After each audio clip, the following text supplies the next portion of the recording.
يا مساء الجمال، يا مساء العسل على احلى متابعين في الدنيا كلها. لو عجبكم الفيديو ما تنسوش اللايك والشير وتفعلوا الجرس وتعملوا كومنت يوصلكم كل جديد.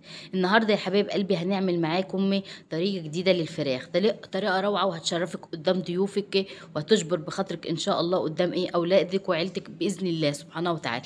شوفوا يا حبايب قلبي احنا هنعمل ايه.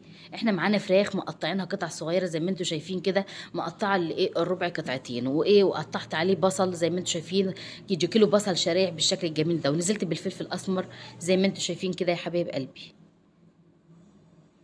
ونزلنا بنص كيلو طماطم شرايح برضو زي ما انتم شايفين،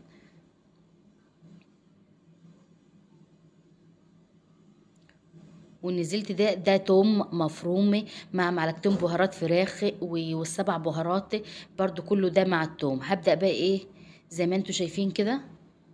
دي المكونات بتاعتنا سهلة خالص وبسيطة ومش هتاخد وقت كتير معاكم. زي ما انتم شايفين كده دي قطع الفراخ بتاعي مقطعاه بالشكل اللي انتم شايفينه ده.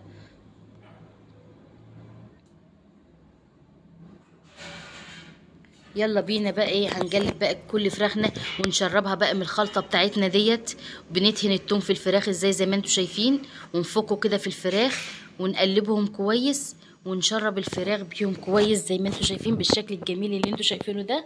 ودي فراخنا يا حبايب قلبي، وهنفضل نقلب في الفراخ ونشربها من الصوص بتاعنا عشان الفراخ تتشرب كويس. وانا هسيبها في التتبيله بتاعتها دي على الاقل ساعتين 3. تمام. انا دلوقتي يا حبايب قلبي بعمل فراخنا معاكم الصبح اهو بالشكل الجميل اللي انتوا شايفينه دلوقتي، وعلى الساعه 2 ولا 3 هدخلها الفرن. ودلوقتي بنقلب المكونات بتاعتنا زي ما انتوا شايفين كده.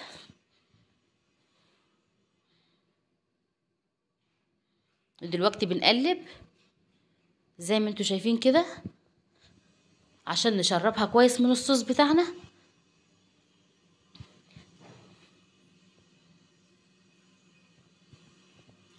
ونزلت برضو بحبة فلفل اسمر، كمان معلقة فلفل اسمر، وهرجع اقلب تاني فراخنا الجميلة.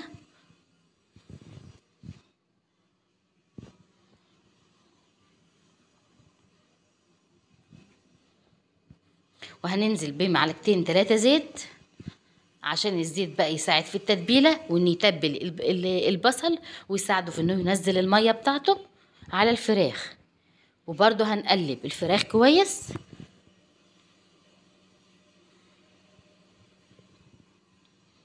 زي ما انتوا شايفين كده وبالشكل الجميل اللي انتوا شايفينه ده.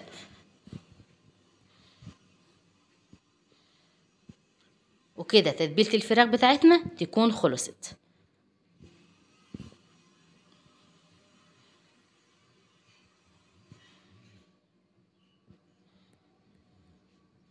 تتبيله سهله وبسيطه ومش هتاخد منك وقت كتير. شوفي حبايب قلب انا مقطعه الفراخ بتاعتي ازاي وعامله فتحات فيها وشقوق فيها زي ما انتوا شايفين كده.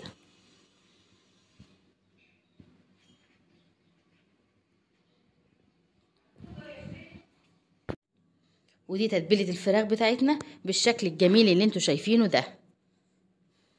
وكده فراخنا بعد ما خلصنا التتبيله بتاعتها وهي بالشكل الجميل الروعه اللي يفتح نفس ده. واعمليها بس بالطريقه دي وان شاء الله هتعجبك وتشرفك قدام ضيوفك وهتدعيلي باذن الله.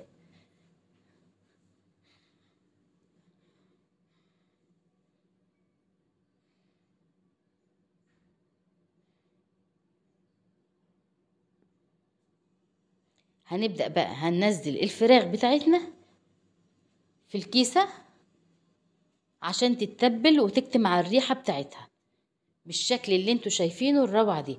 ودلوقتي انا بصور لكم من قلب الكيسة بتاعتنا.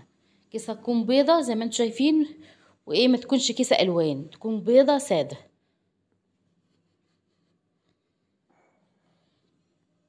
وتكون بالشكل الجميل الروعة ده. وهننزل عليها بكوباية مية وهنقفل عليها كويس زي ما انتوا شايفين كده. وهمسك ليمونة هعصرها على الفراخ بالشكل الروعة اللي انتوا شايفينه ده.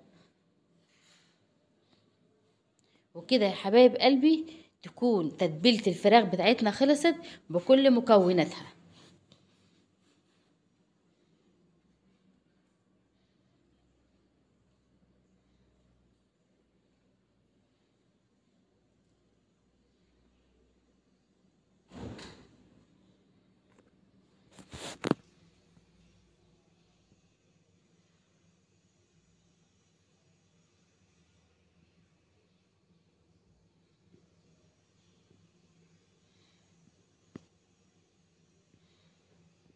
وكده يا حبايب قلبي هنقفل على الفراخ بتاعتنا، وكده تكون وهنسيبها ساعتين في التتبيله. ويا رب لو عجبكم الفيديو ما تنسوش اللايك والشير وتفعلوا الجرس وتعملوا كومنت يوصلكم كل جديد. وانتظرونا في فيديو جديد من اكلات احمد ومحمد مطبخ شيري. انتظرونا كل يوم فيديو جديد. باي باي، والسلام عليكم ورحمة الله وبركاته. وكده يا حبايب قلبي بعد ما طلعناها من الفرن بشكلها الجميل والروعة دي، وتسلم الأيادي. باي باي، انتظروني.